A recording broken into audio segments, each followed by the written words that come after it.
1, 2, 3.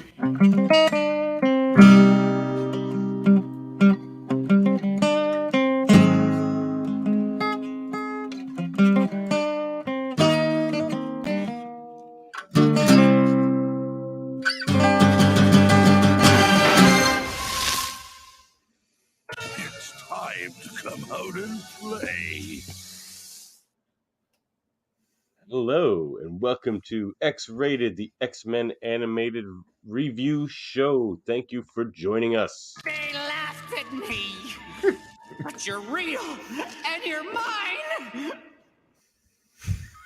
You've been very possessive of our listeners, but that's okay. Yes, you are. You are I real. am your host. Are we sure they're real? Do we know they're real? Are we sure? Is this just Skelhorn? I'm a hunk! Oh, the girls are gonna go nuts. You know, I would be. I didn't want to say anything. I would not be surprised if this whole thing has turned out to be some elaborate thing where like nobody actually listens to this. It doesn't actually go anywhere. It's just something you set up to like entrap me into this and hope that it someday would go somewhere. Nobody gets it. It's like I just wanted to talk to someone on a Tuesday. And a little from column B. Oh, well, and then everybody. And with me, as always, is my co-host. I have to get rid of you fast, or you'll mess up my plans. Yeah, that sounds about right. It's true. I don't know what your Eugene plans are, Torbitt Witterspan, but I'm definitely gonna mess them up. Listen, I got a new microphone. It's a Yeti. Yeah, sounds great. It's a Yeti. Very sharp. It is very sharp. So it's right here in front of me. So you can tell Murph to shut up. I've got the mic. I'm not buying any more mics. This is it. It'll last me for the rest of time. But welcome to the show. Very happy to see everybody. We're gazing into our holiday season, and I'm having a good time. What do you want Santa to bring you this year, Davan? What do I want Santa to bring me? Let's say something stupid like world peace or something dumb like that. No, I wouldn't. Well, that'd be nice. Shut up. No, that's a good question.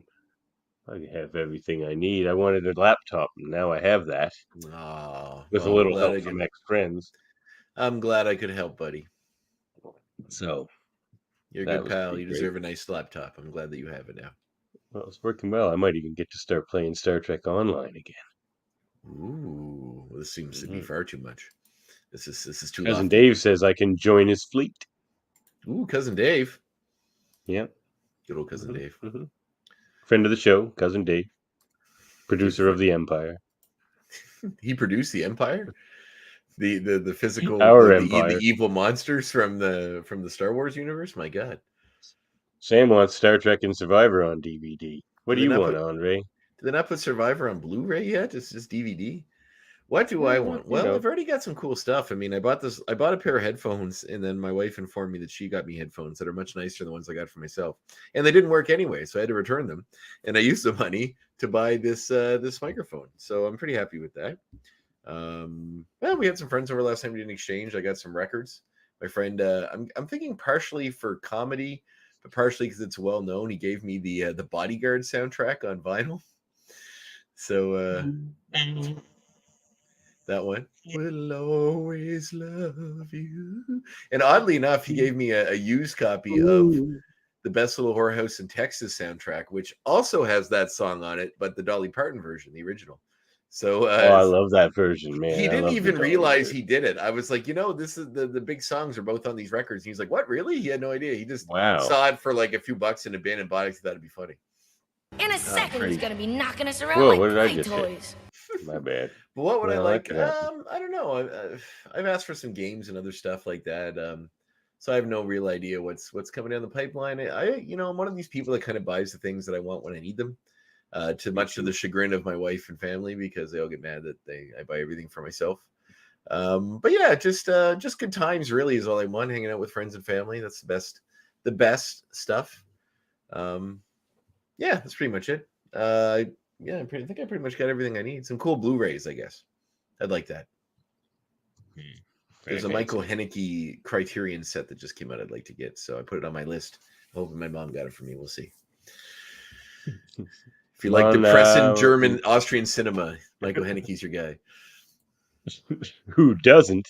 Did you ever see Funny Games? It It is a harrowing watch. I'll add it to the movie podcast. Oh God, it's not fun at all. It's great, but it's not fun. If you want to do ones that sort of talk about violence in film, then that's the one for you. But it's certainly no thanks. it's more of a why are we interested in seeing violence in films, and then and then sort of faces you with a bunch of stuff that like a horrifying movie with really no hope for this family that's getting terrorized by these two young people, and then sort of posits to you, the viewer, why are you watching this and why are you interested in seeing all these horrible things happen to these people. So if you want to like have an introspective night of movie watching, it's and then you can follow by reading his essay on it, which is also really good. But he has other films also dark and sad, but a bunch of them are on a Criterion set they just put out. So I'm hoping for that. We'll see. Looking forward for baby to sort of enjoy Christmas for the first time too. That's awesome. That's exciting. You gonna show any Christmas movies? That's. She watching like Rudolph and all that stuff? Not yet. Not she could yet. Probably dig Rudolph, couldn't she? She might get into that. She's still a bit young. Like, she's still mostly only pay attention to like the preschool things. But try it out. Maybe not. Uncle Andre will show her all the. Maybe she want to watch Gremlins. Uncle Andre definitely supports that. I guess I'd have to meet her before I call myself Uncle Andre. Do you have any brothers or sisters? Does she have actual uncles? Yeah, but I prefer her they call you Andre. Oh, perfect. I'd happily step into an uncurial role. I'm making up a word right now. An uncle role to your young child whose name escapes me at the moment. Edith. Oh, Edith, really? Did I never know this before? That's my grandmother's name. Wow. I'll never forget it. I don't think so. You probably would have mentioned it. You call her Edie for short?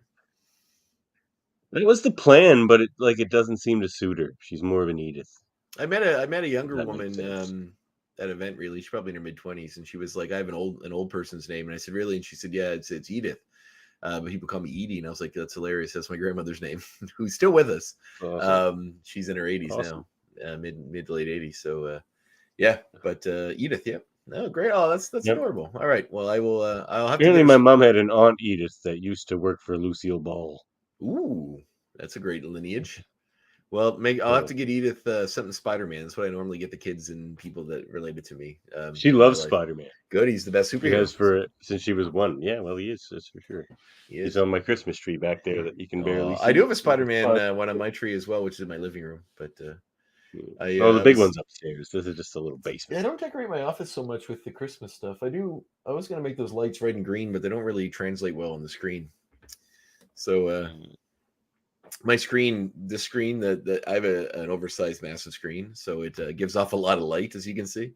So it kind of overshadows all the light that comes from the other lights. I did have another one. I used to find myself kind of dark on these, and I had this one that I used by my drafting table. This is what I looked like before, but I kind of moved this one on and then discovered I could use it to some additional lighting, which makes it a little brighter. So I never use it, but there's one right on my camera here. Excellent. Anything else new and exciting with you before we wrap into the new episode, the start of season 4? No, but it's good to make it to season 4. Not all things make 4 seasons, especially now. Well, as our show, I guess our show used to get the guaranteed 7, but I guess our show would follow the same structure, so we're technically in season 4 of the show as well. Yeah, I agree. It is nice to get here. Somebody commented today on the social medias that they couldn't believe we're already at season 4, and I was like, oh yeah, I guess it's been quite a few episodes so far. We're probably 80 episodes. Maybe not quite that many. 60.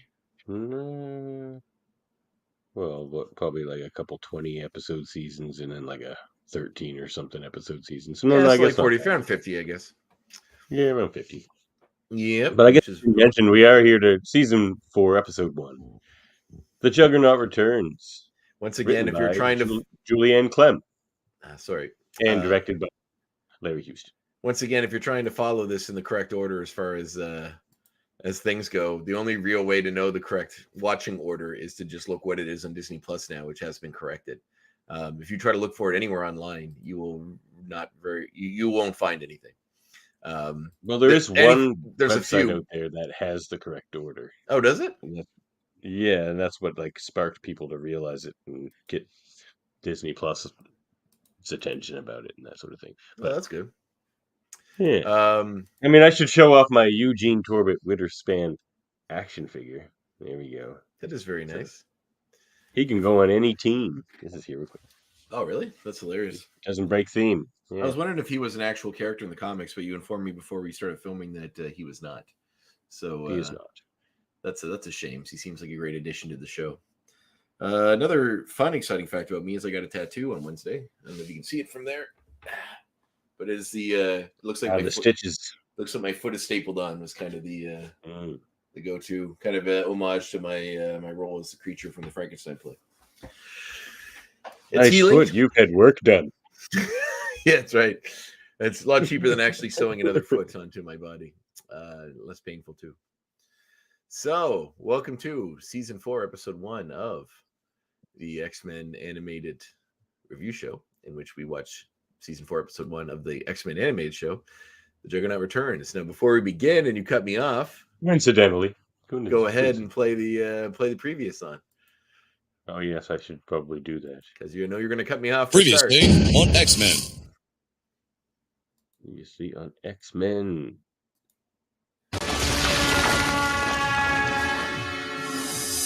You did all you could, kid. Take it from a guy who's lost a few.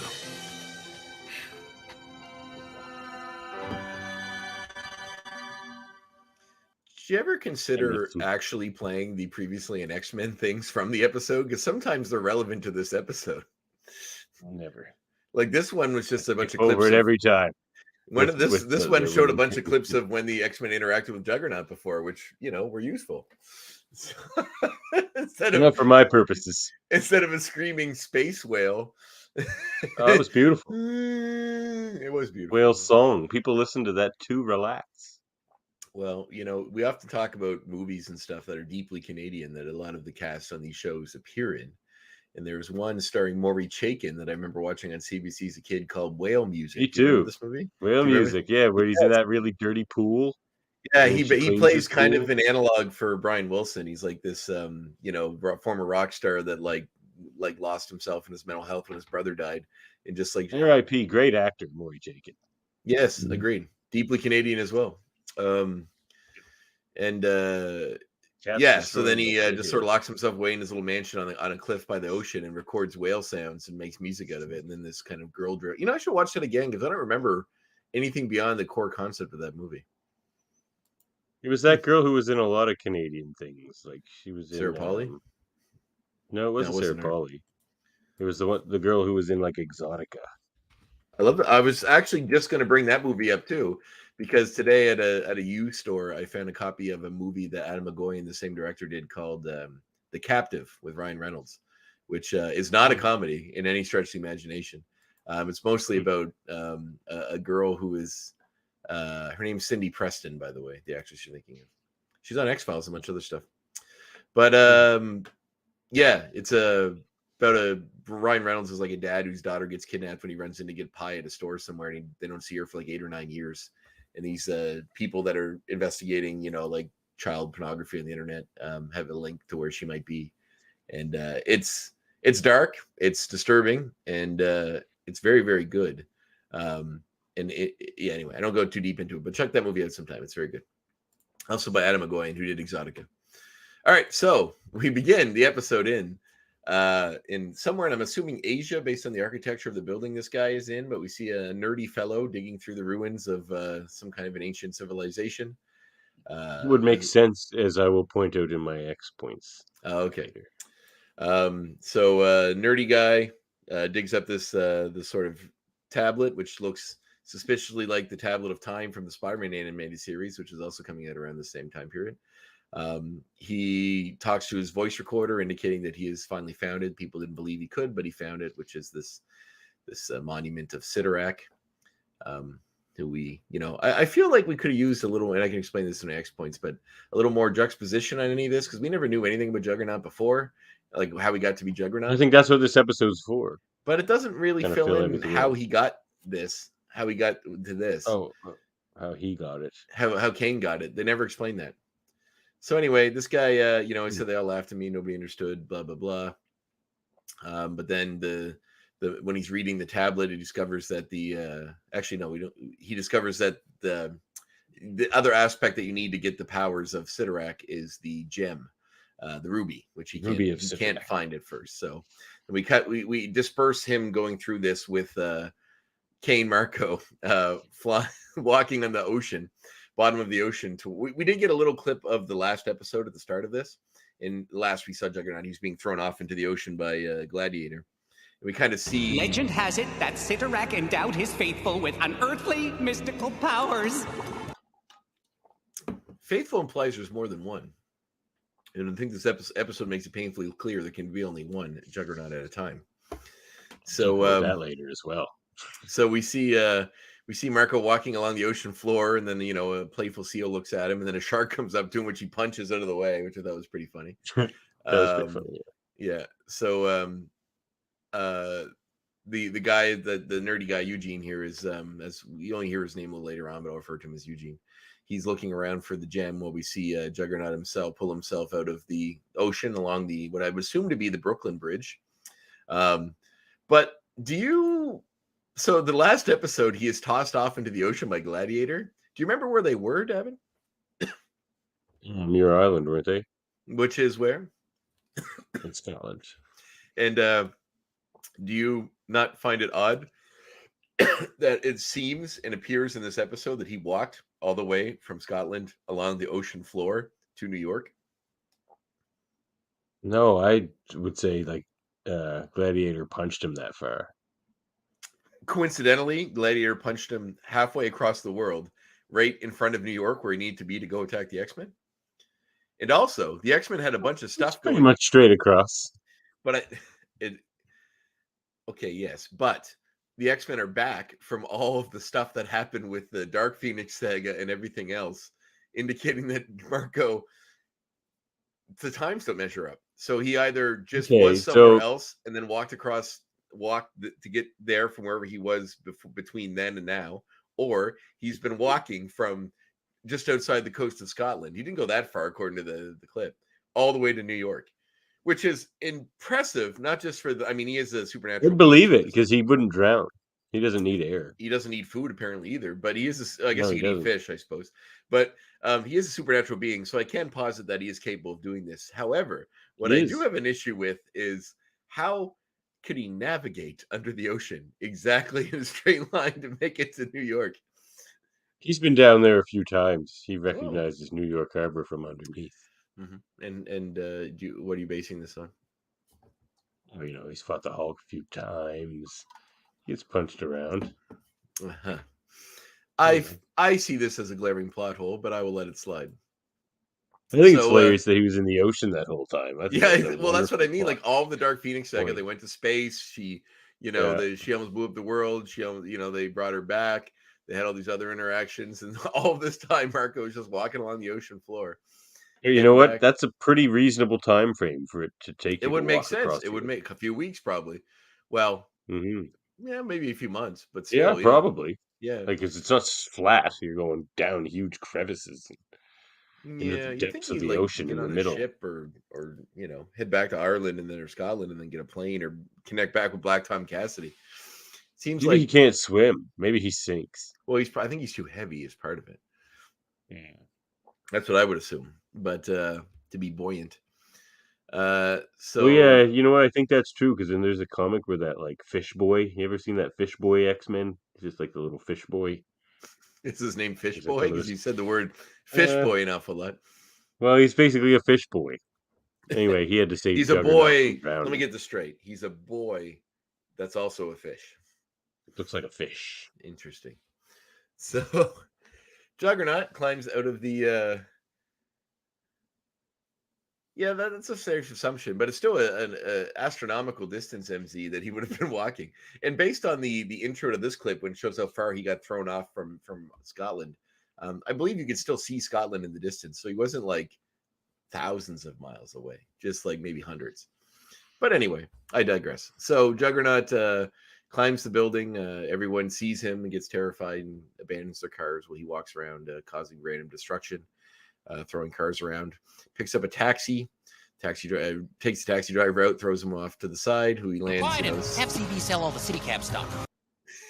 Yeah, so he picks up a cab and he walks it out, from the people. It's in traffic, and he walks it out from the traffic and then puts it down. As he's walking by this rich guy that's like stuck in his car, he's on the phone. He's like, you sell all my stock in city taxis?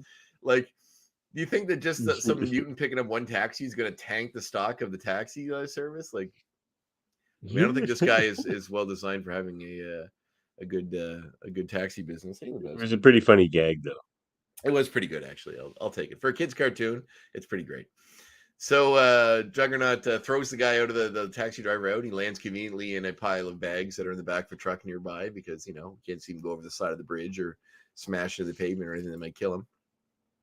Then he rips off the top of the taxi, jumps in, and starts driving, as that picture you showed indicated. He looked like he's driving a clown car. I don't know how, with the size of his feet, he's able to hit the pedals. But hopefully it's not a standard, or hopefully it's a standard, not automatic, or not a. So hopefully it's not automatic and not a standard. Yeah, he's definitely sitting on the gear shift. Otherwise. So then, he's driving around town, heading towards the. Actually, don't one of them yell at him, "You stupid mutant," or something. We're gonna get you mutant. Yeah, I'm not a mutant. And he turns around and goes back. You think he's him. Going back at the guy, but he's actually just running. Just turning around to go where he's got to go, I guess. So they dive out of the way, and he just. Well, actually, it's because the cops are chasing him because the police are in tow. They get there awful fast. I'm sorry, buddy. You can't be here right now. Juggernaut, draws attention to himself. He's pretty big, but he does do a cool little move where he grabs the light pole and uses and holds onto the car so that they can do a tight 90-degree turn, and in doing so knocks the pole down, which stops the cops from being able to continue chasing him. The pole's in the way. Professor X consults the TV, sees that old Juggernaut's headed his way. Beast, uses a bunch of his fancy beast words to ask how they're supposed to stop him this time. Do you have any of that? The Juggernaut has returned. Given our limited numbers, we shall need an inventive strategy with which to dissuade Cain from his aggression. It's like, we're on a time limit here, Beast. He's like, there's a giant monster man coming towards the building to stop us. Let's use a few 1 or 2 syllable words here, buddy. You don't get time to be expounding how great your vocabulary is at this moment. Like, perhaps we should focus on the matter at hand. But eloquence, anyway, you're never in too much of a hurry for eloquence. That is true. And learning nothing from when Bishop drove a truck right through the gates of the X Mansion, Juggernaut also just drives the taxi right through the gates of the X Mansion. You think they'd have a more fortified gate at this point? Yeah. So they use their adamantium gates. They use their turrets to try to attack him, which blow up the car. They have a electrified net and a bunch of other stuff that shoot at him, but none of that really stops him. He just manages to run right through the front of the building and busts his way in. Meanwhile, we cut back to old Eugene, who finds the ruby finally, and having all the pieces he needs, he begins the ritual. But we cut back to Xavier, who's reaching out telepathically to all the other X-Men for their assistance, and of course, where are Rogue and Storm, Davan? At the mall. They're shopping because women be shopping. No, they be shopping. Look, this is not an opinion, my actual opinion. It's more of a commentary on how they simplify women in these old cartoons, where all they really do is shop. Like, anytime we cut to the women doing anything, they're not reading. Wolverine and Cyclops are on a jet, like on a mission. Yeah, they're not reading a book. They're not going to a movie. They're not sitting in a park or hiking or working out. They're in the mall shopping. This is like the 5th or 6th time we just drop in on the women of the X-Men who are just hanging out at the mall. Although I do really like Storm's outfit in this. It's very 90s. Yeah, I really enjoy their shopping scenes, actually, but you are correct. It is every single time. Like, they just, where the women at? They're shopping. Unfortunately, Jubilee is not in this episode again. She's been AWOL for a little while now, actually. Yeah. But anyway, Cyclops and Wolverine are on some mission somewhere and get a call. They got to get back to the X Mansion. We don't really know anything about where they were, but we do know where they are. They're on Muir Island because they leave the island and jet off into space. And I have a point about that in my X points later. Oh yeah, because you see it. Oh, okay. Yeah, you shut your face. Right. You don't get ahead of me. I'll leave you that one. You don't get ahead of me. So then we cut back. I never do that. We cut back to Gambit, who actually is Gambit in this episode at all besides this point? I don't think he is. He has like his little excommunicator flashes, and it's just underneath his coat on his motorcycle while he's helping a school bus. He's actually he doesn't make it back in time. Yeah, He's trying. It'd be funny if he showed up at the end, just like, I got here as quick as I could. I just figured this out actually because I didn't catch this the first time I watched the episode, but it shows a communicator flashing underneath a yellow trench coat by a pool. And there's a bunch of teenagers in the pool, so you don't see anything else. But that's to indicate Jubilee is like off with friends at a pool. Don't get ahead of me, MZ. That's where I'm going. So that's where Jubilee is. She's hanging out with friends at a pool somewhere. And then we cut to Cyclops, Gambit, who is using his powers to charge a spark plug for a broken down school bus. And he's not seeing his communicator flashing either because he's off helping these young children get back to their learning activities. So, Xavier's frustrated by trying to reach these X-Men, but he's not having troubles. Although it seems like he always just uses mental powers to summon them normally. So I'm not sure why he's relying on the old communicators this time. But anyway, Juggernaut's wandering through the X-Mansion looking for Xavier on his mission to... Well, we learn why he hates Xavier, particularly in this episode. But it's a pretty thin reason, in my opinion, as to hate someone to the level that Juggernaut does. Especially... I let myself in! Yeah, he takes a lot of joy from destruction, the old Juggernaut. So, he busts right through the floor, basically. Comes down to the bottom part of the X-Mansion. He's in the danger room, which they turn on to try to distract him. Well, Xavier first tries to come out and ask him why he's so angry with him, basically, which is something maybe you should have asked him several episodes ago. I guess the first time he showed up, Xavier wasn't there. And that's when he was missing on the island with Magneto in the Savage Land. But the second time, when he's throwing him around and trying to bust him up with an Elandra there. So Xavier shows up, asks, why he's so angry, basically. Juggernaut continues to be angry. And Charles just activates the danger room, putting him in like a forced scenario in which he wanders around and then fights other versions of himself, which appear. These turn out to be robots, of course, as he destroys them rather easily. He does smash the foot off one of them and then uses the foot to smash another one at half right up the center, which I thought was kind of cool. I don't know how sharp that foot is, but it was sharp enough to do that.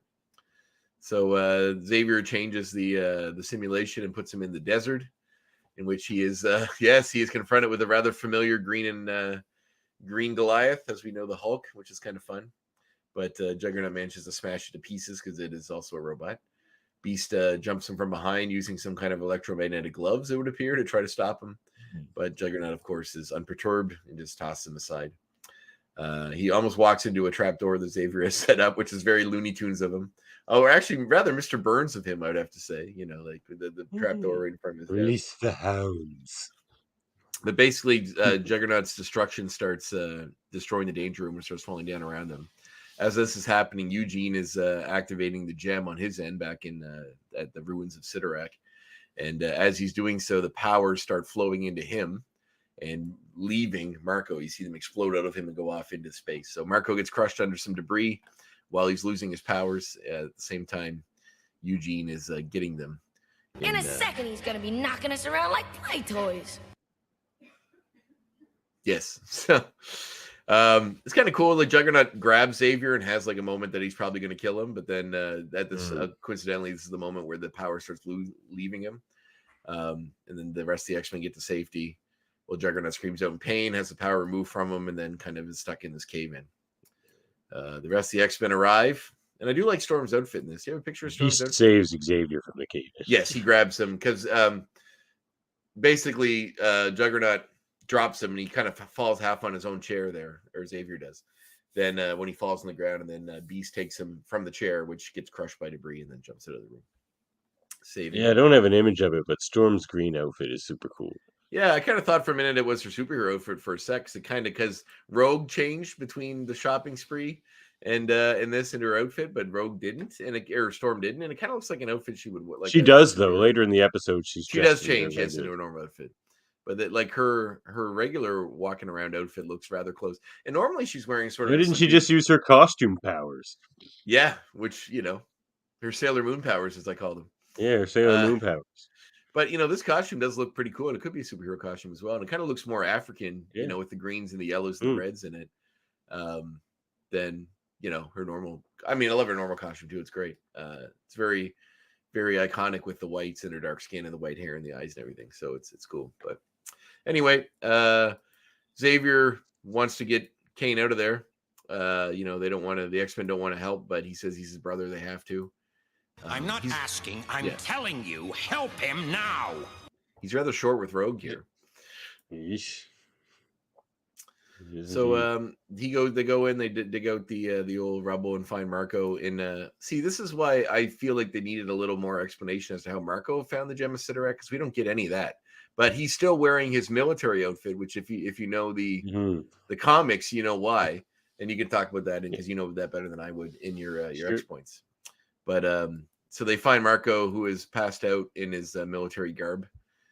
They cut to him, in the medical wing of the expansion, where Beast is. I think we skipped this though. We're gonna save the Juggernaut's sorry life. No, that's and that's don't coming. bother telling me you don't like it. I don't like it. I don't like it. That's a bit ahead of me, but that is a very good scene. So Beast is basically discovered that Marco is losing his strength. He's slowly dying, and the only way to save him, according to Xavier, is to get him back the powers of Sidorak. Of course, the other Storm and Rogue specifically don't want to help him because he's been a burden on the X-Men since forever. However, Xavier Wolverine doesn't like it. Xavier Near the Cyclops, he freaks out about it at first too, but then he just does what Xavier wants. It is a human life. I understand. Yeah. Well, yeah. However, if I was in this situation, I probably would just let the bastard die. But not like he's a dirty, stinking mutant. It seems like Eugene Torbitt over there is Torbitt Wiedemeyer is Wiederman? Witterspan. Witterspan is it's my name, I can't remember. Seems like a better vessel for the Sidorak than Marco. He seems like his wants and desires for the powers are pretty benign compared to what Marco's been trying to do. So basically, he Xavier wants girls. Pretty much. We'll learn that in a moment. But Xavier Beast explains to them that they need to go to the ruins of Sidorak, which the way they describe it means these guys know where it is, and find whoever has the powers of Sidorak right now. And they said you probably won't be able to miss them. They're probably easy to find because they need to get back the gem and get Juggernaut back. So this is the part where he says he doesn't like it, which is very funny. I don't like it. You can say you don't like it all you want. I don't like it. And it's like a zoom in on his face when he says. One thing I've noticed in this episode too, maybe I'll save it for next point because it's pretty good. I'll do this. I'll save it for next point. So we're gonna save the Juggernaut's sorry life. And don't bother telling me you don't like it. I don't like it. He liked it. Davan liked it so much. He had to play twice. So we cut to in wherever.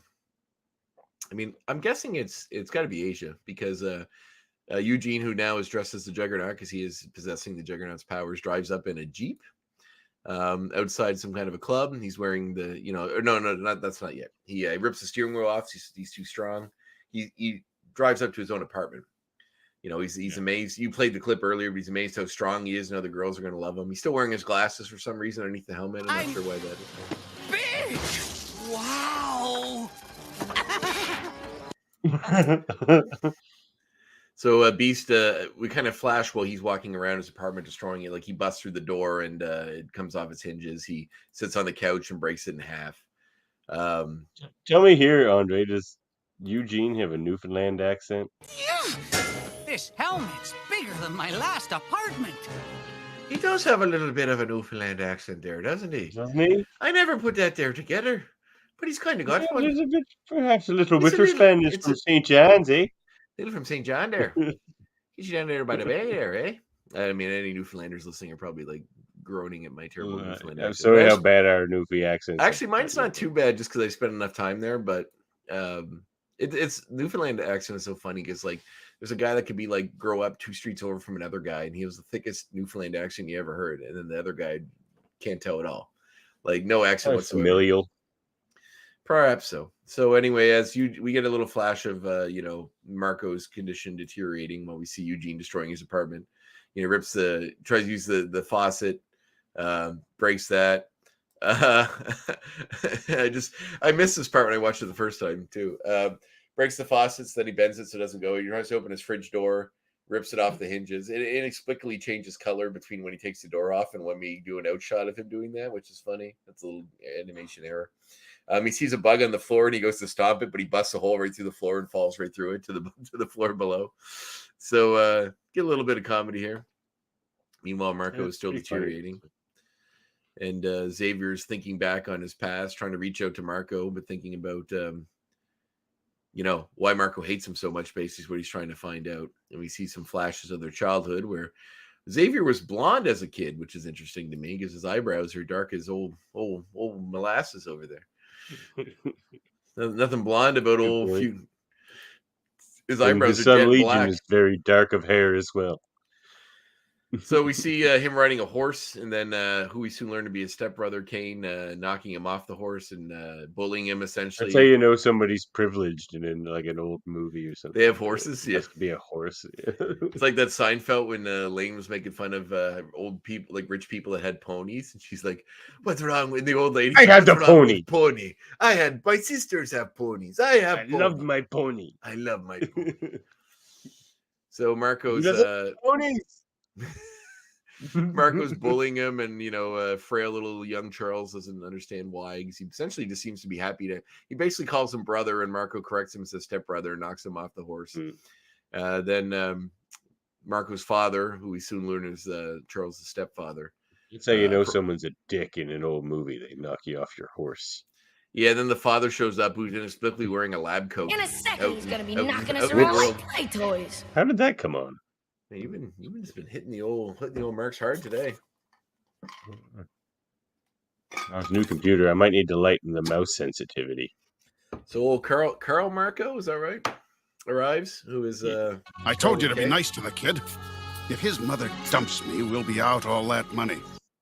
No one ever says it that bluntly in one of these. Well, especially too, like, why scenarios. would you let your kid in on that? Like, if your whole game is this grift, why would you let your teenage kid in on that? Like, you think you keep your cards pretty tight to their chest. So you got a little ahead of me there, but I'll just fill that in. So Marco, I have to get rid of you fast, or you'll mess up my plans. So let me finish. Fine. Carl Marco is upset with his son for attacking Charles. He tells Charles to go back to his house and clean up, and basically yells at Marco. Oh, the doctor, they say. This is where we learn that Marco. Yes, he doesn't have that quite yet, though. He's just that comes later at dinner. But this is where we discover Marco's real plan is he's basically married Charles's mother to get her money because she's sick and going to die soon. And then he yells at Marco, and you get the impression that he's poisoning her. No, but yes, I would. I don't. Yeah, I do get that impression as well. But Charles never mentions that, and I feel as though he may have known that. Like, what is his plans then? Just like marry a sick woman? That doesn't seem like a plan, Like well, maybe he didn't care about. Maybe when they got married, she wasn't sick, and she got sick later. What's the plan then? He just married her for the money, I guess, and then she got sick, and he saw a way out. I don't know. So anyway, Senior Marco is pretty nice to old Charles. It shows him at dinner. He's mentioned that his mom's doing better because Charles asked about her. But then Charles's powers kick in, and he can tell that she's not doing better. She's getting sicker. Carl says it must be one of his migraines and sends him off to bed. Marco's upset that his father's kind of like siding with Charles. Carl reminds him that this is all some kind of grift. When she dies, they're going to get the money, and he sends him off to boarding school, basically. Well, he mentioned earlier he's going to have to get rid of him, and then during dinner, Charles doesn't know where Cain's going, and Cain said he's packing to go to boarding school. Probably military school. Yeah, that would make sense. End up in the military. So Charles learns, I guess, that his father-in-law didn't really care about him, or stepfather, which I find surprising. But anyway, he has overcome with emotions, relating to all this stuff when he was a kid. And how much a jerk Cain sort of resents him, I guess, for coming between him and his father, even though, I mean, basically he knew the whole story, and I can't imagine why he'd still be angry with Charles. Like, Charles really had nothing to do with any of this. He was just a poor kid whose mom was rich and dying, and this guy was taking advantage of it. But Cain really has it out for him because of that. So we see Eugene, who's now obviously out of the Juggernaut costume and in a great white Saturday Night Fever suit, basically. Heading to the old discotheque. Grabs this girl in a red sketchy dress. back door of the discotheque. At least it doesn't look like the front door of an he's gonna be establishment. knocking us around like How did that go on again? Man, you love that soundbite. No, but I'm not So we even definitely near are in it. Asia of some kind, because the sign outside is in Asian. I'm guessing Chinese or Japanese. I don't know my Asian characters very well. But anyway, he grabs there's a girl with a guy, grabs the guy and tosses him like literally like into the air away to hit on his girlfriend, who doesn't want anything to do with him. Why doesn't she like me? I don't understand. Well, probably she picked up her boyfriend and tossed him into the stratosphere. Like maybe that might be why. So anyway, people like him on the internet. Well, can you imagine if all the fucking nerds on the internet had these powers? Then the world would be a scarier place than it already is. We're bad enough they can get guns and go storm the Capitol. Now they can, now if they had these powers, they could easily storm the Capitol. So he rips the wall right off. He's trying to impress her, and he whips the wall right off the club. Holds it up in the air, and she just dismisses him, and everybody else in line walks away. And Eugene's learning that perhaps it's not his appearance that might be what's wrong with him. But then Wolverine and Cyclops show up, and Cyclops has a hearty piece of information for him. Do you have that here? No, I don't have that one. Oh, it's a great line. Cyclops says something like, women just want, he goes, why doesn't she like me? And Cyclops says, women like a guy who's himself, who acts like himself, or who just is himself, which is funny and easy to say when you're 6'4", jacked with, brown hair and muscles coming out the yin yang. But anyway, wouldn't you? Anyway, I'm not that either. Not even close to that. But anyway, they Eugene picks him up and throws him into the club. He just starts dancing, which I think is funny. He picks him up, like just tables throws in him, his they go hand. through a table, and then he's just like, and then they cut back to him. He's just dancing in the club, and then Wolverine jumps at him while he's like dancing and accidentally like elbows Wolverine back through a wall. He might be a better Juggernaut than Cain, Marco. Well, he certainly, I said, like, I'd rather a guy with that abilities who just wants to be cool and have fun. I'd much rather him have those powers than a guy like Marco, who, is a gun for hire and has a blood oath out on his stepbrother for no reason whatsoever. Ow! No, sorry. My cat was under me and I didn't realize, and he just... True, but I think Cain Marco is way less likely to storm the Capitol. Oh, well, not if he was paid. Yeah, no, 100% he would if he was paid. So anyway, Buddy drops the root. So Cyclops shoots his foot out. He falls, and then the ruby falls out of his costume. Cyclops and Wolverine take it and run off. Basically, they jump on the jet. Eugene jumps after them, misses them, and does he land in the water? Where does he land? Oh, he lands through a film studio, which I'm going to bring up later in my X points. So he jumps up to miss them. Yeah. Hold on to that. So and lands through the roof of a film studio. And then but he does yell at them, how do you know who I am or how this is when the X-Men come in? Because he has no idea who they are. Like, as far as he knows, he just found the gem of Sidorak, used it to get these powers. Then these flashy mutants in costumes show up and steal his gem, because he has no idea how they know the whole bit about how he got to be. People know who the X-Men is in this world yet? They've been doing a lot of stuff. I mean, Eugene is hanging out in Asia, but you think he would still, they've saved the world several times, and they've been in the news, and there's all these trials in the States, and blah, blah, blah. After the Beast thing, for sure. But yeah. So we cut. He's a bit disconnected, that Eugene. So we cut back to Marco's come back from boarding school, and Charles riding horses playing polo. Basically, Marco still resents Charles for everything, and embarrasses him in front of all their friends and a girl that Charles apparently liked. Yeah, and that's some more Muty. You keep saying some more dark memories for poor Charles, who's walking through these again, trying to help his ridiculous, like, for some ridiculous reason. Like, I thought I was over all this, but I'm not. Well, I mean, the guy, like, and then he goes off and he sits by the pool in his chair and just looks at the fish. Basically, Storm comes out and reminds him who he is. He has one of these moments where he's doubting whether he should help Marco, and Storm comes out and gives him some words of encouragement that he's got to help him and try to understand him, she says. Yeah, Like, but at no point or whatever. But like, but Cain offers nothing. Like, there's no redemption arc for Cain in this. None. He offers no. No, not remorse, in this episode. No explanation. It's just this slight little bit of he offers no remorse. He offers no offer of redemption. He offers no explanation as to why he really hates Charles beyond just that his dad was grifting his mom, which, considering he knew the truth, I don't even know why he'd hate him for that. He blames him for being sent away. He didn't want to be sent away. To military school. Are you holding on to that 20 years later? Come on. That's what he's holding on to. So anyway, Charles goes into it. They get the ruby back to him, and Charles goes into his mind to try to reason with him, but tells him that he has the gem, and he's got to get out of it. He can use it to get his powers back and survive. Cain at first is reluctant to accept Charles's help, but realizes what's at stake. So then says the words in his coma, and then the powers go from Eugene, who's dancing at that club with two tables in his hands with people sitting on them, and the powers leave him and go back to Marco, who's in the bed at the X Mansion. Eugene, of course.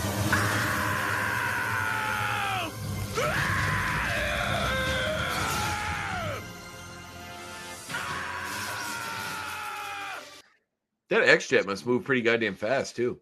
They got from like Asia to like New York in like minutes.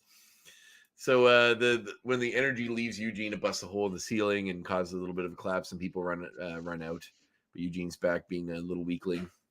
He sees the girl from before underneath the table, and he helps her out, and she's so overcome with I guess thankfulness that he did this, that she hugs him, and then he passes out, and with a smile on his face in a classic, nerd gesture. Learning perhaps that, it's the content of your character and not your physical appearance that is most important when it comes to luck with the ladies, which isn't necessarily 100% true, but sometimes it is, depending on the lady, I guess. So Juggernaut gets his powers back, gets out of the bed. Basically, the X-Men are ready for a fight. He says not today. He doesn't really feel it. Well, first he takes the gem and throws it into space so nobody can use it to take his powers back again. The X-Men are ready for a fight. He says not today when he's ready, and he walks off. And then Xavier says, do you have this line? Do we follow? No, Scott. He chose not to continue his attack. I believe that is his way of saying thank you. Yep. It's the closest of like the redemption. And then we see Juggernaut walking off into the sunset from the broken gates of the X Mansion.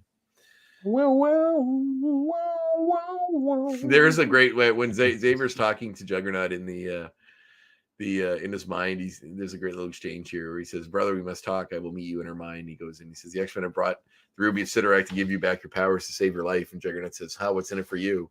And Xavier says, "The satisfaction of knowing I saved your life," which is actually a little bit of a little dig at him back, which I kind of liked.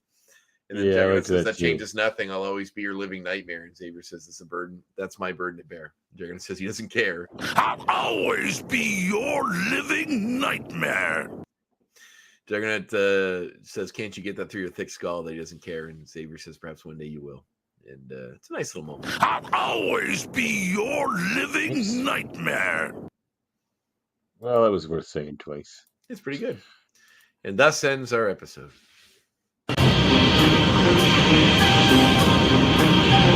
Each of us will have to look into his own heart and decide.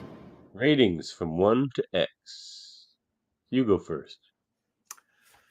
I don't like going first in this episode, because I like this episode. I do think there's some holes. Like, I would have really liked to see them explain how Cain got the gem. I know if you know the X-Men comics, you'll know this already, but I often try to broach the show on the level of, if I didn't know anything about the comics, would I be able to watch it and enjoy it?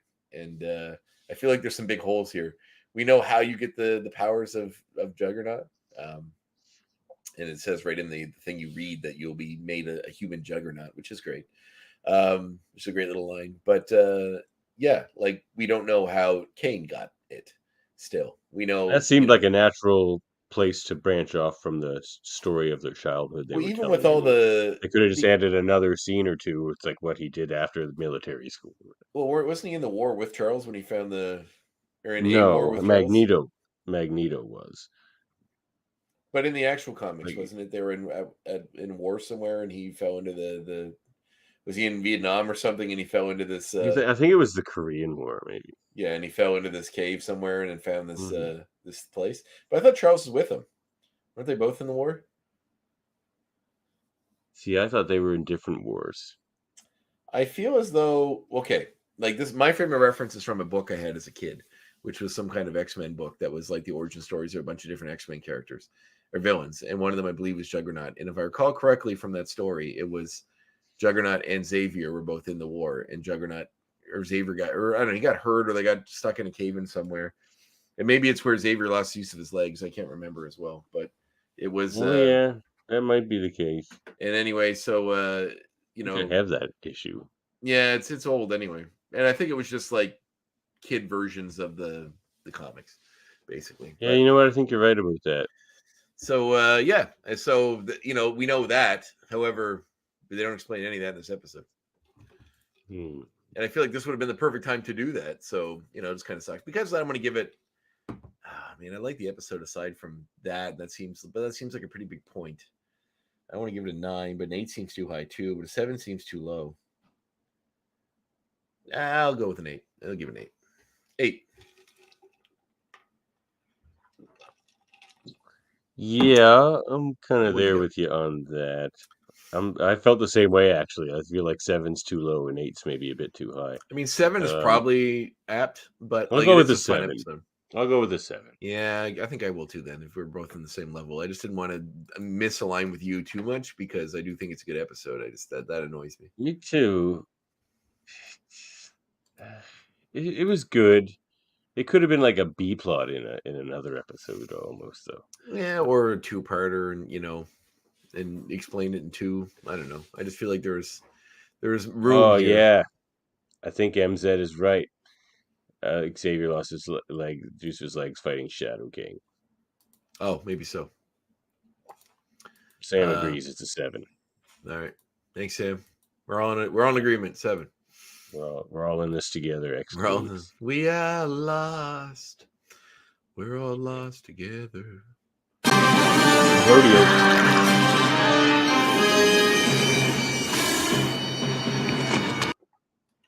This is. Did you ever notice how I'm it getting takes X points, 20... but now I want to talk about Blue Rodeo for a minute.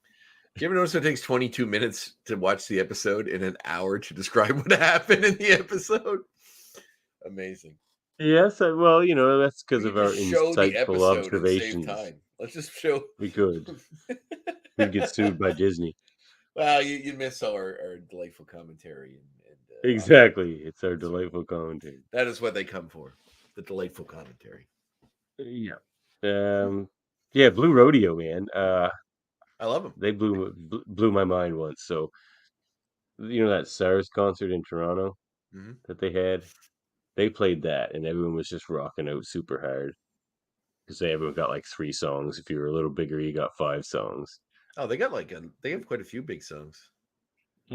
I just meant that's how many you got to play at that concert. Oh, I see. Okay. Because they were going through so many bands. But everyone else was playing their hardest stuff to try to get the crowd into it, and like their bounciest stuff. And they just come out and they play their 3 slowest songs and play them slower than they normally play them. And man, it was exactly the breath of fresh air I needed because I was worn out from hitchhiking there in the first place and all that kind of stuff. But man, Blue Rodeo, their musicianship and took insight. They knew exactly how to play that crowd. Everyone else was trying real hard to gain the crowd's approval and everything, and they just come out and gave the crowd exactly what they needed. They're one of those deep Blue Rodeo. They're a great band, deeply Canadian. If you're not Canadian, you may not have heard of them, but they are fantastic. And, well, they've been on Leno a bunch because they're his favorite band. Oh, I didn't know that. That's awesome. Leno or Letterman, one of them. Actually, every once in a while, I get a "Hey, hey, it hasn't hit me yet" stuck in my head. I threw this correct and I kind of lost my head. I stand transfixed. Anyway, it's another 7. All right. 7s across the board. Jacking in. Sounds good. Yeah. Solid episode. Right. I would have liked to see that, but good episode. X points. All right, I'll go first. I'll steal one of yours. Actually, why don't you go first? Because I'm just gonna say it if you don't. Okay, so when we see the X-Men leaving Muir Island, we see Morph, who's in a wheelchair, being pushed along by Moira, waving goodbye to them as they take off. So it's indicating that Morph has been recovering on Muir Island, which is the first we've seen of this actually since all the stuff with Sinister. But it's the only time he's appeared since then. Actually, on this thing I'm looking at, it says since season 3, but this is technically season 4. But it's the first time he's appeared since season 2. Is that right? Because he wasn't in season 3 at all. So the Sinister story, he ran off at the end of that. And season 3 was a long season, so we did not see him anywhere in there. But we do catch that, which is nice. So seeing old Morph just for a second back on Muir Island, which is a nice little cameo. I know he comes back at some point, so. Indeed. Okay, well, I'm probably stealing this one from you. Yeah, you were. They broke. He clearly fell into Saban Studios because that's the Power Rangers there. And I don't know what Barney. that thing in the middle is. No, it's not Barney. No, the dinosaur is probably supposed to be Barney. Yeah, no, it's Godzilla because Godzilla was also a Saban cartoon. They did the Godzilla cartoon around the same time. Yeah, so that's Power Rangers and Godzilla and whatever that squid thing is. It could be from Godzilla. Yeah. It could be one of the monsters from Godzilla. Yeah, I suppose so. It's funny because even when he fell into Saban Studios, which produced this show, we should say. Which is funny when he busts out of the studio and runs away after he falls through the roof. They all of them come running out after him to see where he's going. I thought was kind of funny. All right, back to you. Back to me, eh? So when the Juggernaut charges through the mansion after he's coming after to attack Xavier, he yells, "Here's Juggy," as he comes through the door, which is a nice little Shining reference, to Jack Torrance's character who says, "Here's Johnny," when he busts through the door with the Juggy. Yeah, exactly. So as a horror fan, that's obviously got me right in the sweet spot. So that was it. And it's funny because it just suits his character. Yeah, well, Hulk versus Juggy. I'm going to talk about that for a second. So they fought a bunch of times. And usually Hulk gets the better of him. Because so he can't stop the Juggernaut's momentum. Hulk usually just throws him as he's going. Just continues his momentum. It's off he goes. But they're two of the toughest guys. One of the few guys that can really tangle with the Hulk. Him and Thing. A couple of the only Earthbound people that can do it. But yeah, lots of fights over the years. Juggy has gotten the better of him once, I believe. He was like the 8th day Juggernaut. I think. I liked a different version of the Juggernaut. I like the one from what was the Fear Itself storyline, where in the comics, all the different characters got imbued with different cosmic hammers, hammers, and his version was like the World Breaker, or it's not World Breaker, it was something like that. It was really cool, something like that. What I was going to say earlier, that was a good story. My third point would be that they used a lot of X transitions in this episode, where they cut between scenes by showing an X that has the new scene in it and then transition out, which I thought was kind of cool. I'm sure we've seen it on here before, but I've noticed it several times in this episode, meaning they're leaning harder into it, which I think is kind of cool. It's a really neat little transition. I mean, obviously it's something that's pretty obvious, but it works well in this. So it's kind of fun. I'm digging the, like I said, once you get to a point in the show where we have a built history after 3 seasons, you get to kind of jump around and have fun like this. So it's good stuff. Mm-hmm. Yeah, they're keeping track of their own world. Which is good. And especially since it kind of it ties into Spider-Man's world and stuff. You can imagine it all just building out the same world. Okay, Sidorak. Let's talk about Sidorak. I don't want to. Well, I want to. Okay. Because Sidorak compels me to do so, as his disciple Skelhorn. Anyway, so he can only have one. He only ever has one avatar. So that part they had right. If you take it, someone else gains his favor and the power, then you lose it. Sidorak is like an elder god, basically. Not quite an elder god, but like an elder demon sort of thing, like Watum and other Chthon? beings you hear. Is Yeah, Chthon one of Chthon. those? Or No, I Chthon? think Chthon is something different. From the Darkhold, that guy? Um, Chthon? yeah, I think he's something different than them, actually. But, things that Doctor Strange calls onto for powers, like, the Crimson Bands of Cyttorak, Yep. which we see in the MCU. He tried to wrap Thanos up with those. That was really cool. But, they've been around since the time of the Elder Gods. Cyttorak and they used to be worshipped on Earth and that kind of stuff. But now he's stuck in the Crimson Cosmos, just as an avatar in our cosmos. That's Cyttorak. And what his whole thing is, like what his motivations are, who knows? Probably wants to escape the Crimson Cosmos on some level. That's more of a Dormammu thing. Good old Dormammu. Yeah, I've come to bargain. But the Crimson Bands looked awesome in the MCU, and I freaked out when I saw them. Hopefully we'll get to see a Bands of Cyttorak. live Marvel version of Juggernaut someday, and not just Ryan Reynolds playing him in CGI on Deadpool 2.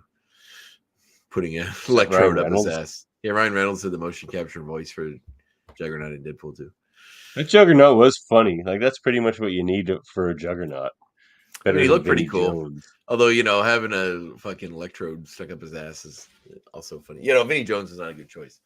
And throwing in the Juggernaut bitch was not a good choice either. But, he needs to be CGI like that.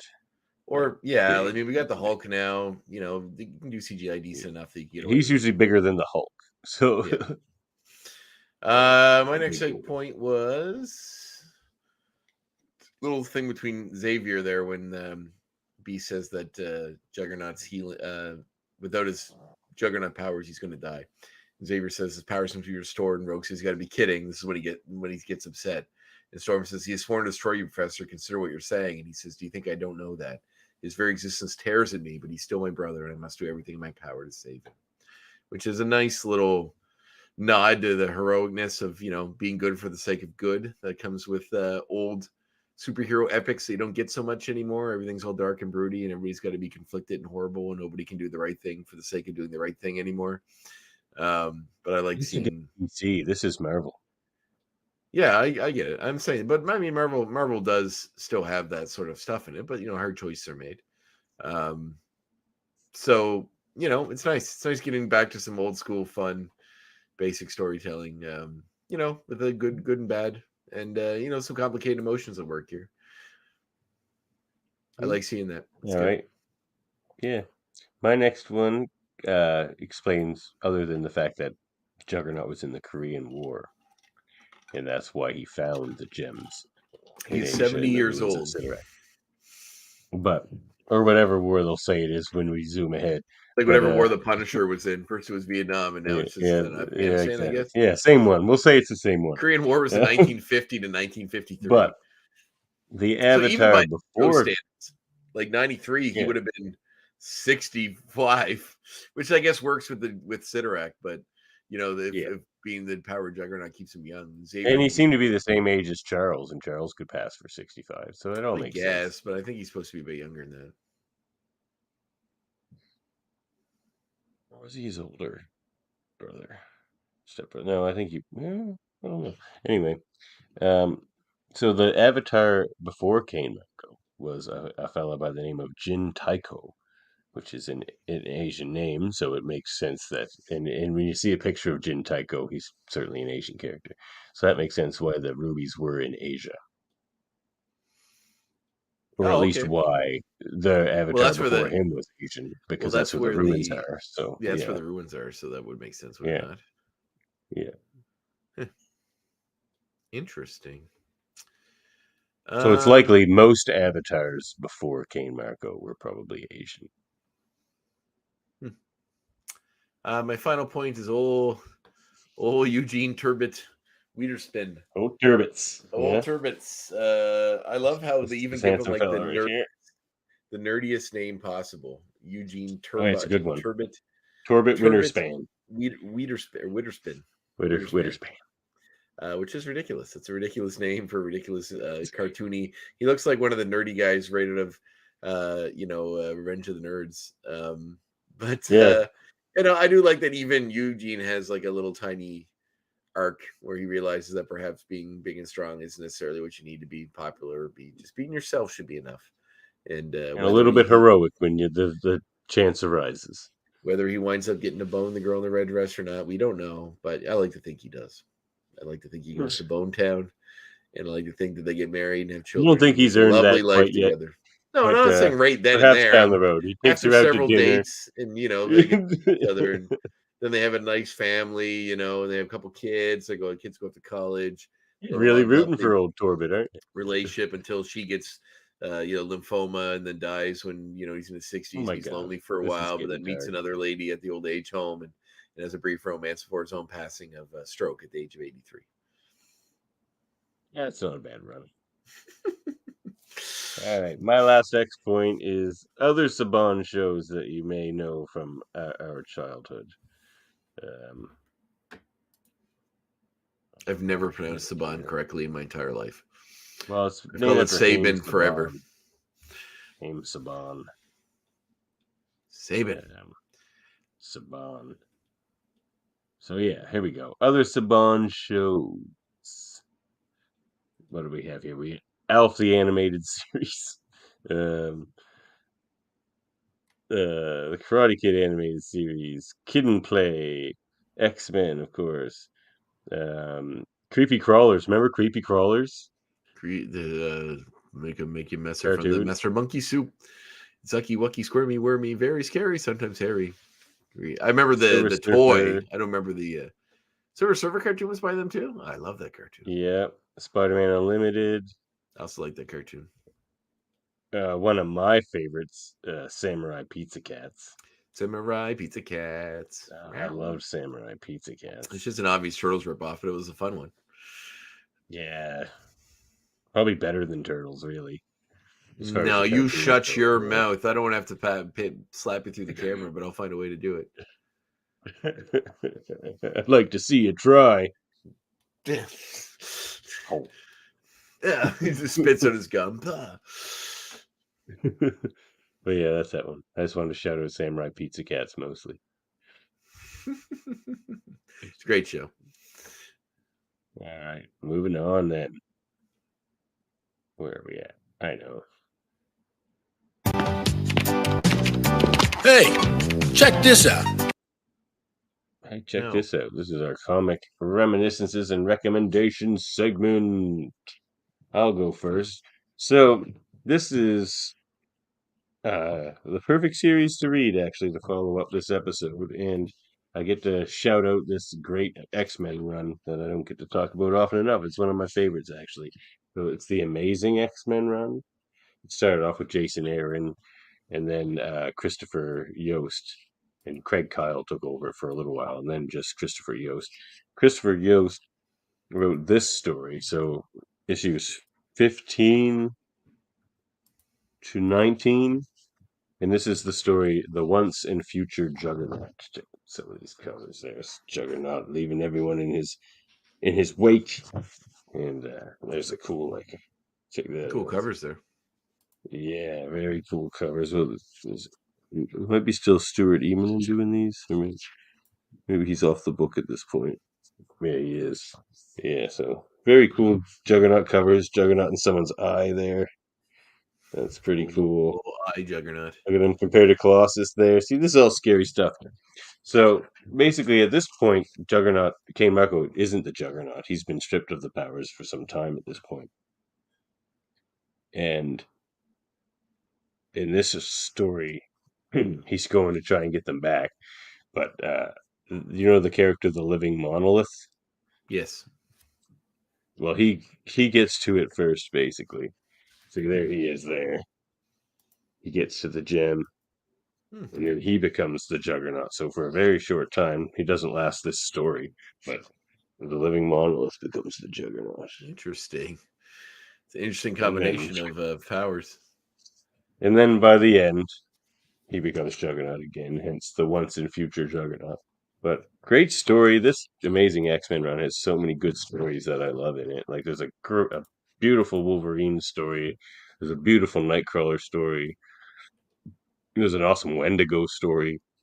Wendigo. Amazing X-Men. Check it out. Once and Future Juggernaut.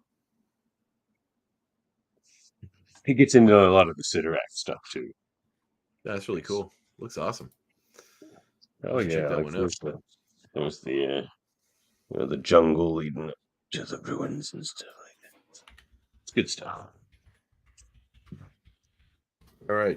What recommendations you got for us? Well, I grabbed some random stuff because I had enough time. So I got a bunch of new. There's been they restocked the local dollar stores, so I've gotten stacks and stacks of new graphic novels.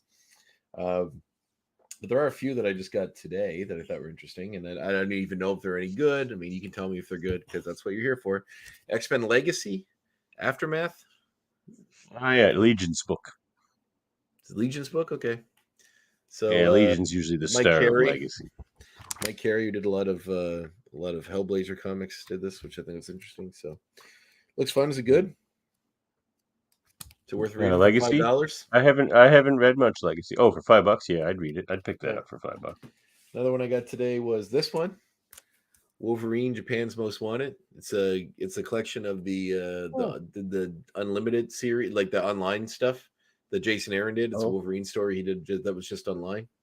Oh really? I have some Jason Aaron Wolverine, but I didn't know. Wolverine. Yeah, I have those too, but I don't think this one's included in that. I have the complete sets that the 4 volumes that have all of his Wolverine stuff. But I don't think this was included in those.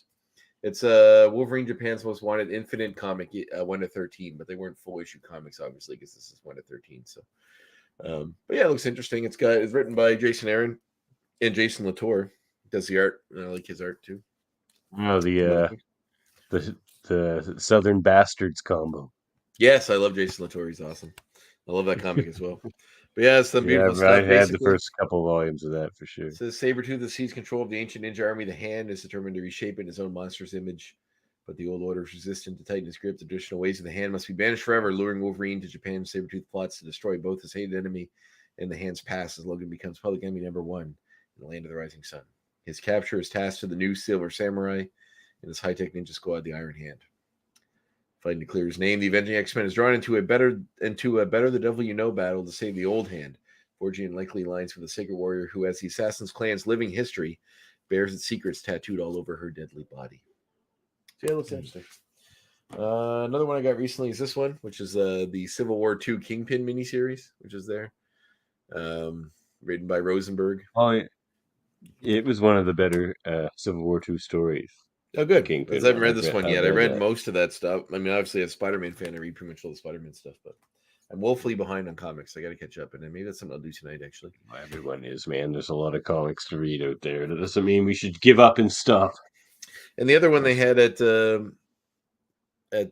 dollar store that I picked up and didn't know anything about is another Mike Carey comic that he did with Salvador Larroca, who I like the art of. It's X-Men No More Humans. Me too. It's an OGN. It's the original graphic novel. It is. The whole story is just in this one thing. It's the first original graphic novel for the X-Men since God Loves Man Kills, apparently. Which is a classic. So yeah, I like Salvador Larroca. X-Men awaken to find all the world's humans are gone. Normal everyday folks to the Avengers and the Fantastic Four. All Homo sapiens have disappeared. Together as they search for a way to bring the humans back, but not everyone misses the weaker species from best-selling author and classic X-Men scribe Mike Carey. So yeah, seems interesting. Like I said, $5, well worth it. What I am going to suggest is this: have you ever heard? None of those were your suggestion. I haven't read. You're taking advantage of this segment, on. I'm just showing you what I got. I'm showing off what I got at the dollar store. Do you know who Francesco Francavilla is? He's an artist that does really old-timey drawings like this one. So he did his own kind of version of a pulp hero that he calls the Black Beetle. It's a collection of. Kind of looks like that the fella from Watchmen. Oh, Night Owl, kind of. Weird. But his color palettes are all kind of basic, and his style is really cool. Like it's very classic and retro, but also like stylish. and fun. So yeah, very cool book. If you like the old pulp hero books, but like done with a more modern aesthetic, like better writing than just style, then this is the book for you. The Black Beetle by Francisco Francavilla. This particular book is called Karabasic, but the Black Beetle books, there's a few different ones. Check them out. Sam asks, is there any comic book stories that became an episode on the show? Most Tons. Of these episodes are most based of off these comic are book. Yeah, almost all of them. Some just more directly than others, but yeah. Once I go looking through my collection, I'm like, oh, I should have said that one last week for my recommendations because that was the episode. But, oh well. Sometimes I catch it in time. Sometimes I. All right. Well, that's all for that segment. Let's move on to everyone's favorite segment, or at least Andre's favorite segment. I have no favorite segment.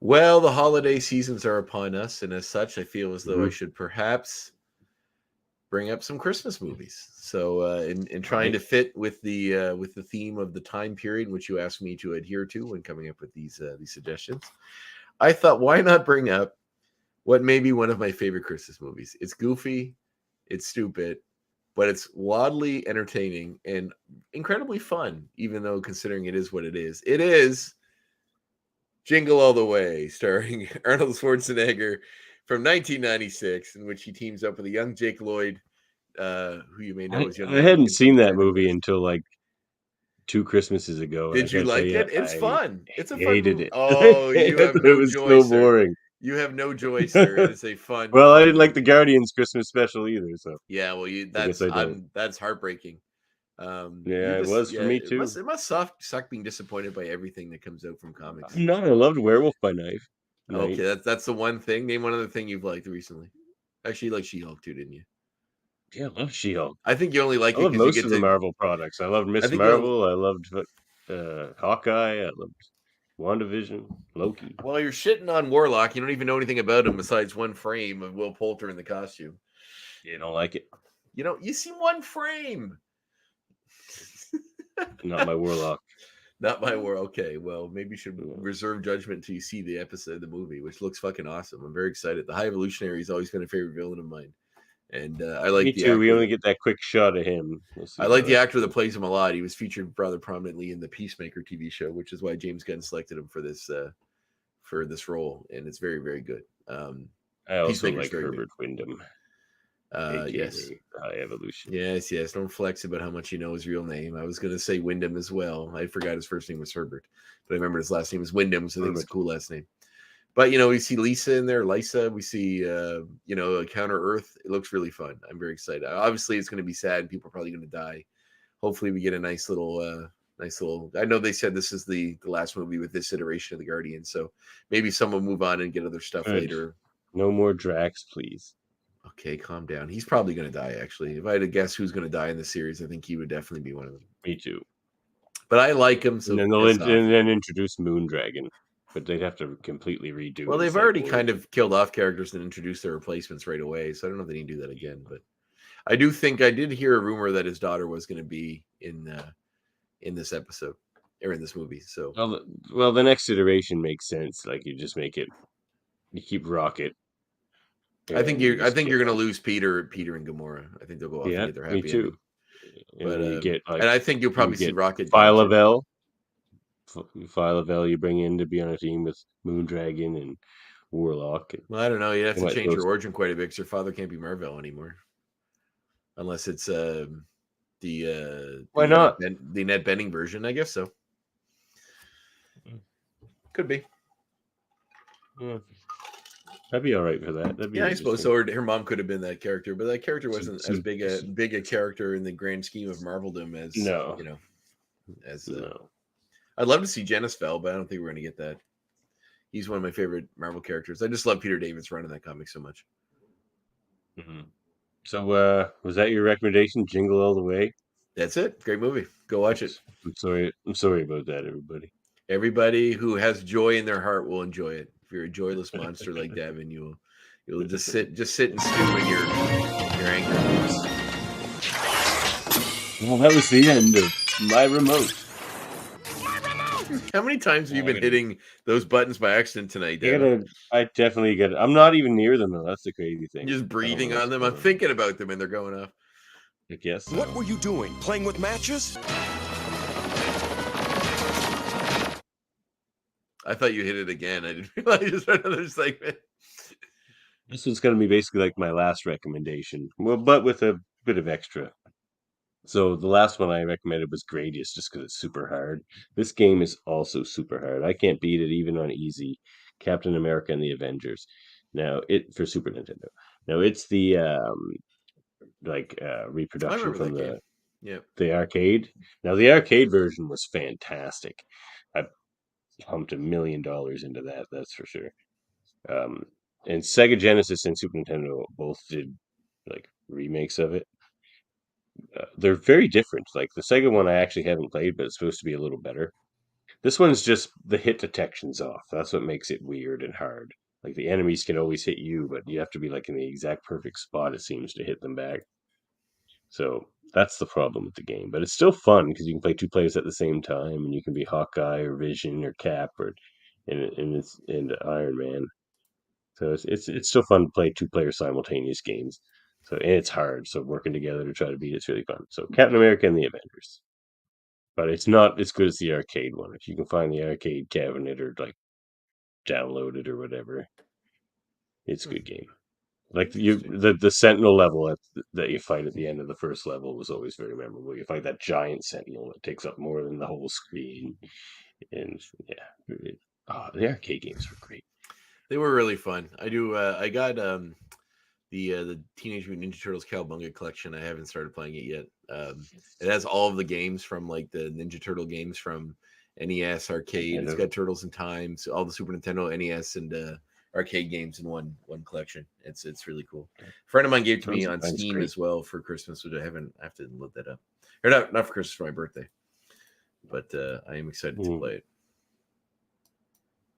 Well, should we play a game? If you wish.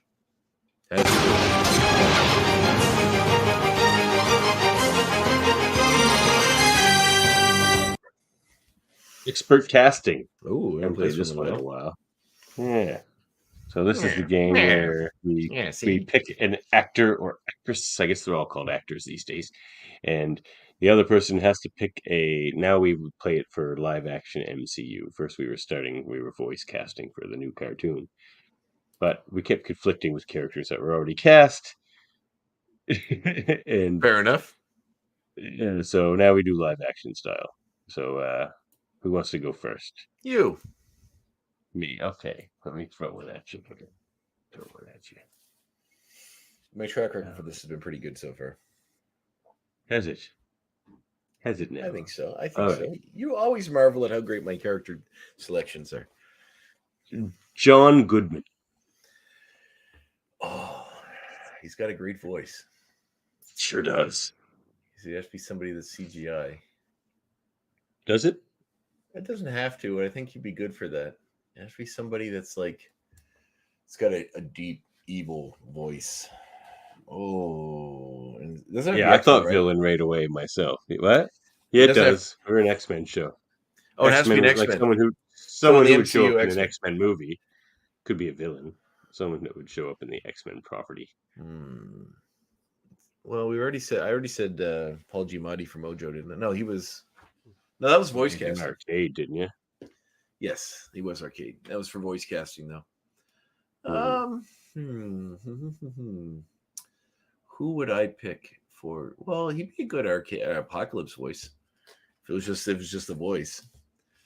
But I don't know. I think I'd probably pick. Who's the? Is there a version of the Shadow King had like a human version that was a big bald fat guy, right? Amal Farouk. Is that what his name was? That guy. He's that guy. Okay. I mean, that's you're whitewashing a character. Oh, is he supposed to be Asian or something? Yeah, Amal Farouk. He's Middle East. Oh, Egyptian, I believe. He's Egyptian. Well, wasn't there? Oh no, I'm thinking of. I think it's a fly. Was there a Marvel villain called the Slug?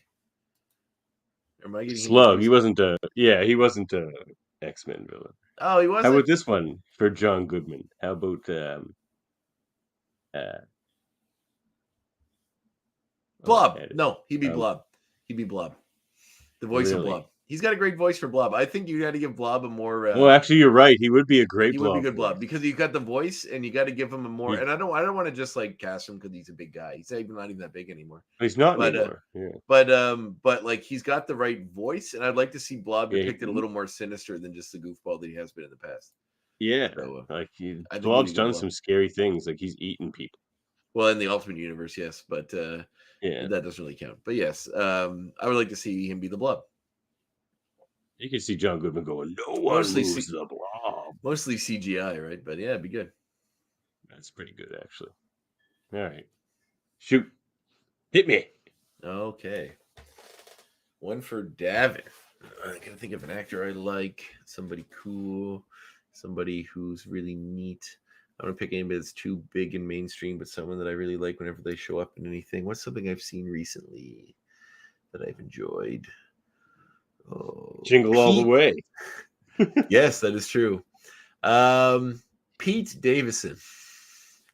I watched A24's Bodies I recently. barely really know liked who it. he is. Oh, come on. You know who he is. That's true. I barely know who he is. Give me somebody I know better. I wouldn't know. Well, the anything about assignment's him, not like, to to give do you with Cain. somebody you know. Okay, Jake. Ugh. Oh, we already know who he is. Never mind. What are you gonna say, Jake Gyllenhaal? I He's was, but I Mysterio. remember he was Mysterio. I know. Give me a sec. There's so many actors that have not been. Well, okay, because I know what I would choose, but for this answer, and I'll tell you why. If you don't choose what I think it's going to be, you're wrong. But Daniel Craig.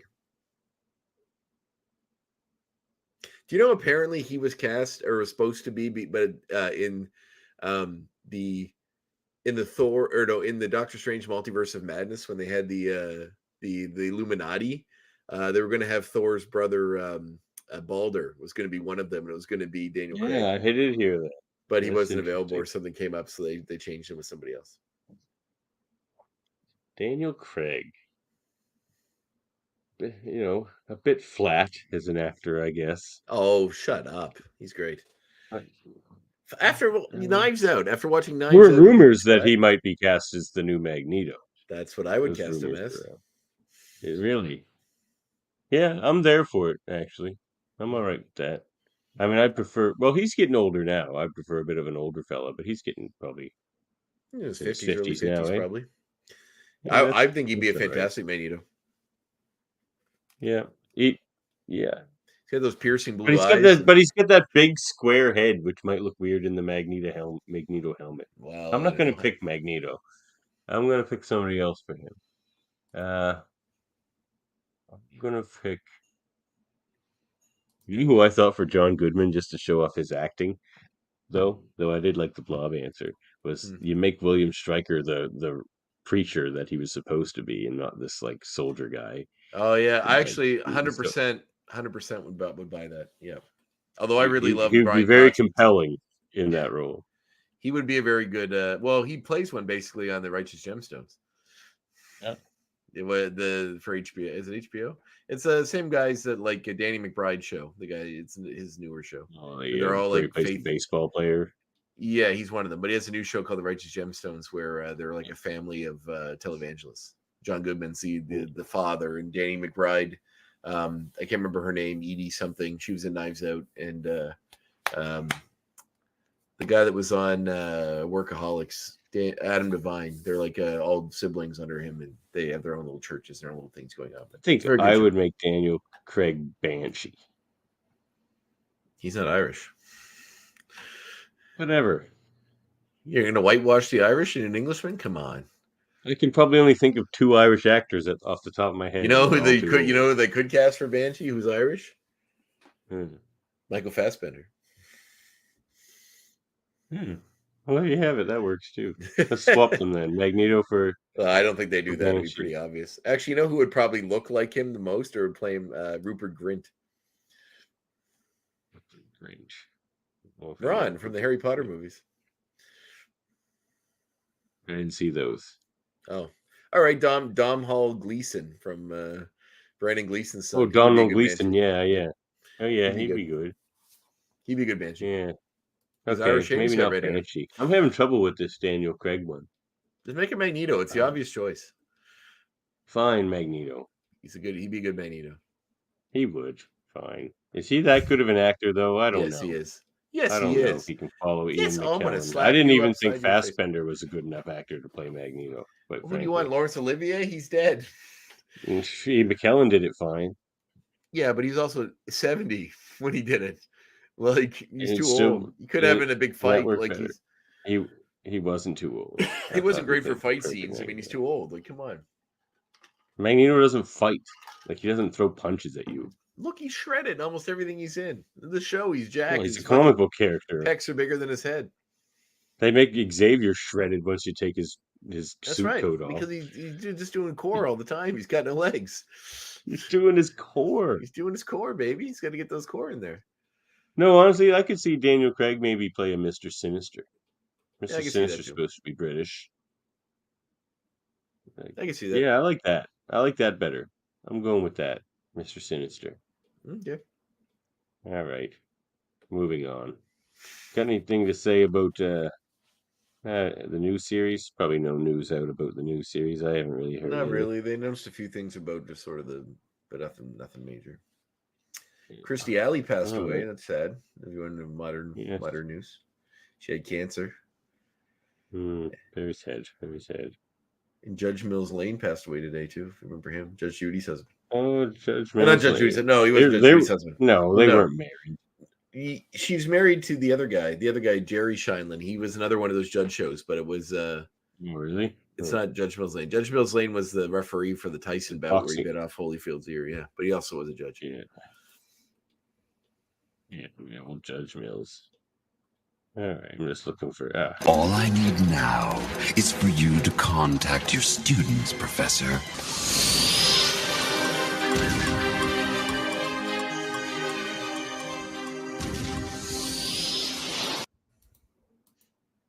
Homework from Professor Zandre.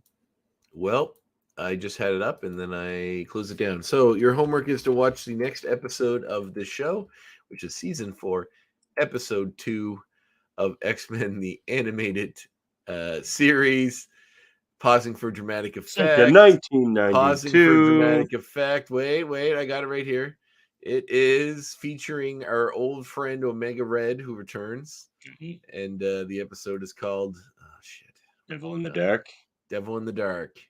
Where'd it go? Yeah, I just had it here. It's looking called. forward to this one. No, it's not called Devil in the Dark. It's called A Deal with the Devil. A Deal with the Devil is the name of the episode. Looking forward to this one. In which we see the return of Omega Red, which is pretty fun. And somebody else that's kind of important. Don't we see somebody else come back? I just had it here. I'm going back for slowly. this I had it episode? up. Devil in the Dark. Where's it at? Maybe other Russian characters like Darkstar or somebody like that. A Deal with the Devil. A Deal with the Devil is the name of the episode. And we see... No, I guess it is just Omega Red. I thought somebody else was back in this episode too. Be nice Omega Red Wolverine slugfest, probably. Classic fight. Yeah, it looks like it takes place in a submarine of some kind. So yeah, that should be fun.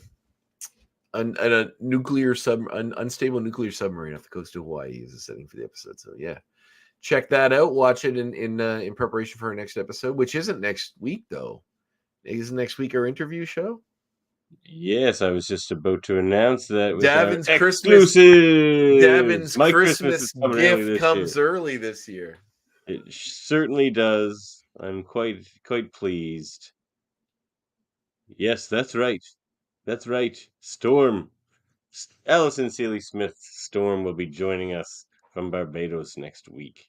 And I am looking forward to talking to her because, of course, we all know Storm is the greatest superhero of them all. That's not named Spider-Man.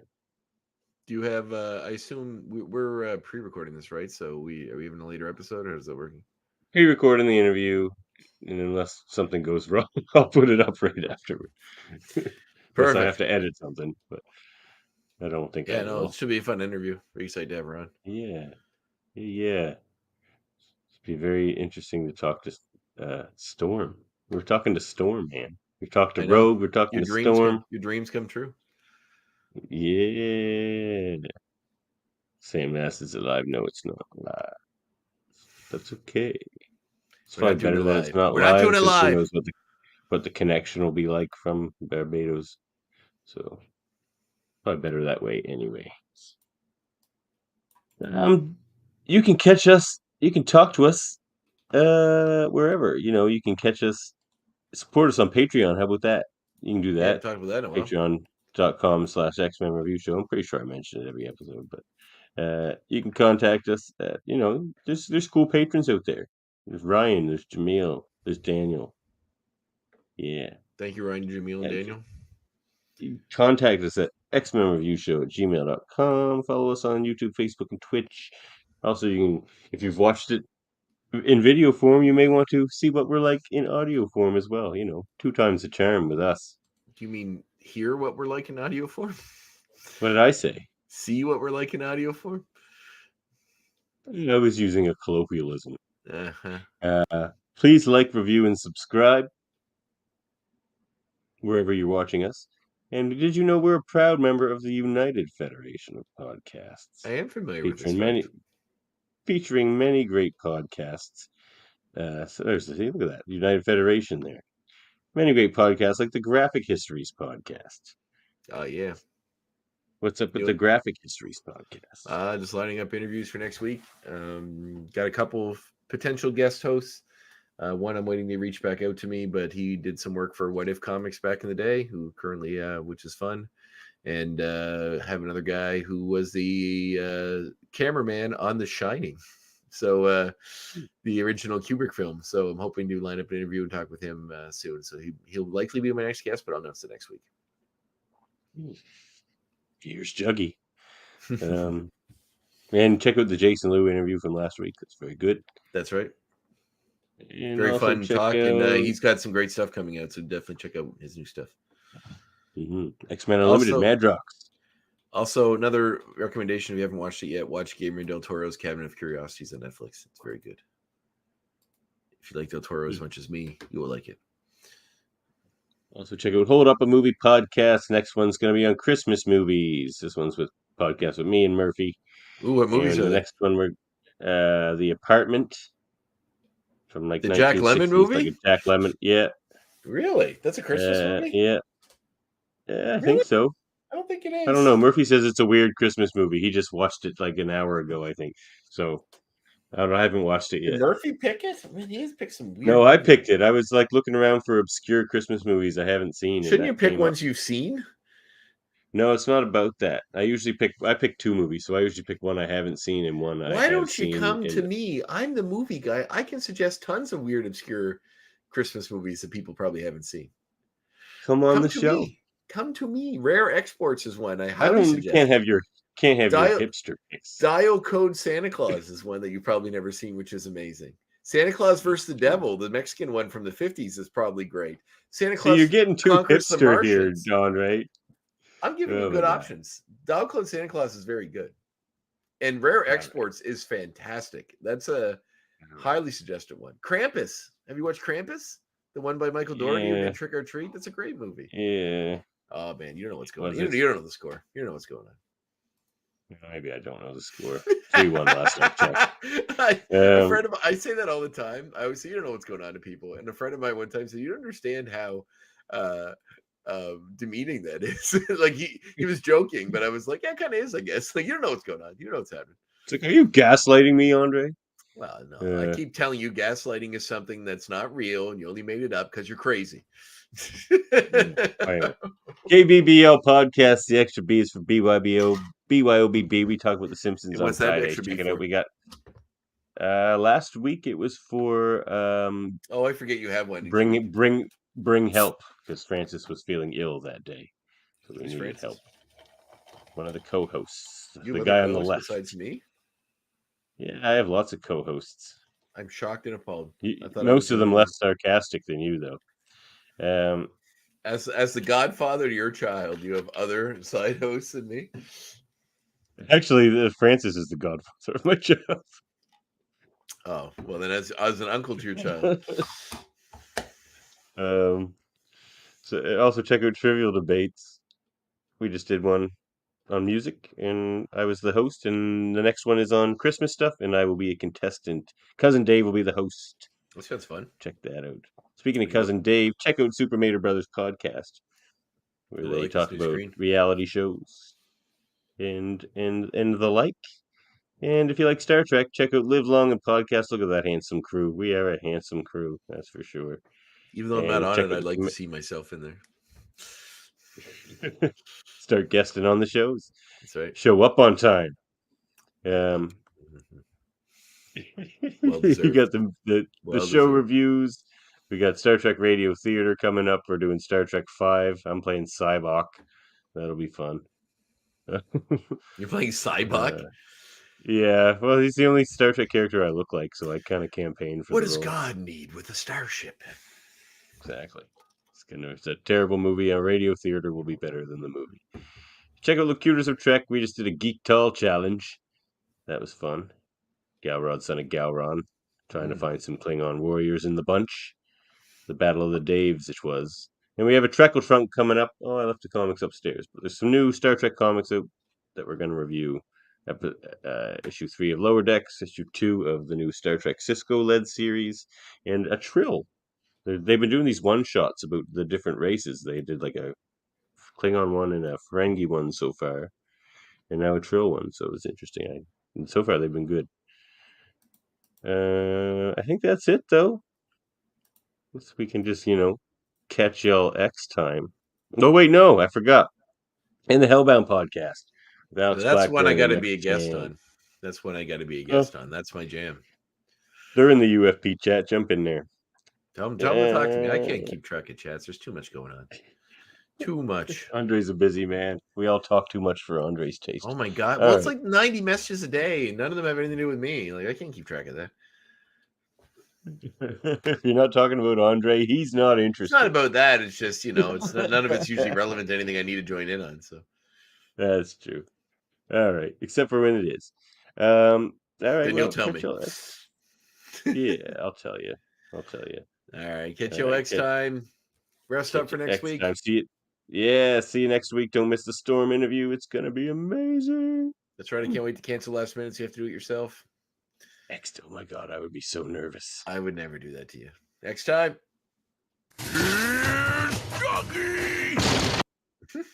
1, 2, 3.